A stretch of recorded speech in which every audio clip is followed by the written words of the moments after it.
Sometimes a single kind word can change a life, or even save one. This is the story of a boy who discovered the power of kindness in the most unexpected way.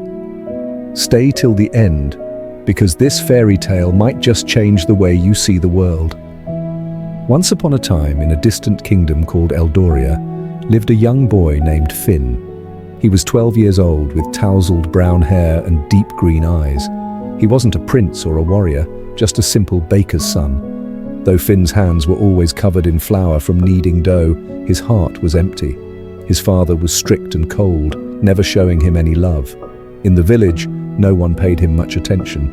"You're too slow, Finn. Work harder," his father would scold.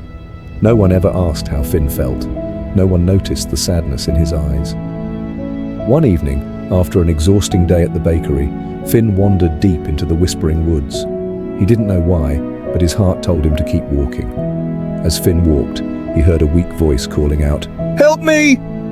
He followed the sound and found an old beggar, his clothes torn, sitting under a giant oak tree. The beggar's face was covered in dust, his eyes tired yet wise. "Please, young one, a kind word. I haven't heard one in years." Finn hesitated. In his village, people ignored beggars, but something in the man's voice touched his heart. "Sir, are you all right? Can I help?" The beggar smiled for the first time in years. "Thank you for your kindness, dear boy. Most people walk past me, but you are different." And then something magical happened. The beggar's form shimmered, and before Finn's eyes, he transformed into a majestic wizard. "You have passed the test, young Finn. The world is cruel, but you chose kindness, and for that, you shall receive a gift." The wizard, whose name was Eldrin, gave Finn a glowing silver feather. "This is the feather of destiny. Every kind word you speak will carry magic, changing hearts, healing wounds, and even altering fate." Finn was amazed. Could words really be that powerful? To test it, he whispered to a wilted flower, "You are beautiful. Bloom again." And right before his eyes, the flower sprang back to life.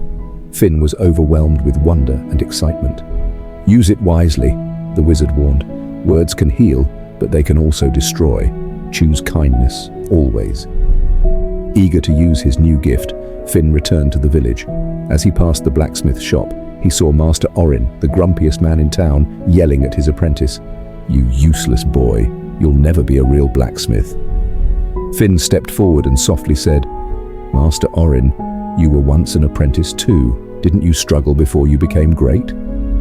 The blacksmith froze, his expression shifting from anger to realization. "Aye, I suppose I did." For the first time, the apprentice saw kindness in Orin's eyes. Next, Finn noticed Lena, a girl who always sat alone. People called her strange because she talked to animals. Finn sat beside her and said, "I think it's wonderful that you understand animals. Not many people have such a gift." Lena's eyes lit up. No one had ever appreciated her talent before. "You really think so?" she whispered. From that day, Lena and Finn became best friends. As Finn's kindness spread, he heard a great sorrowful tale. The king of Eldoria had fallen under a terrible curse. His heart had turned cold as stone, and he had banned all happiness from the land. Finn knew he had to try. He entered the royal palace where the king sat alone on his grand throne, his face emotionless. "Your Majesty," Finn said gently, "what made you so sad?" The king's cold eyes flickered. No one had ever asked him that. "Once, I had a daughter," he whispered. "She loved stories and laughter, but one day she fell ill, and I could not save her. Since then, joy feels like a betrayal to her memory." Finn stepped closer, his heart aching. "She wouldn't want you to live in sorrow. She would want you to share love, kindness, and laughter." A single tear rolled down the king's cheek, and as it did, the curse shattered. The dark clouds over Eldoria lifted, and for the first time in years, the king smiled. "Thank you, Finn. Your kindness has saved me." The king embraced Finn like a son, and from that day forward, the kingdom flourished with warmth, love, and kindness.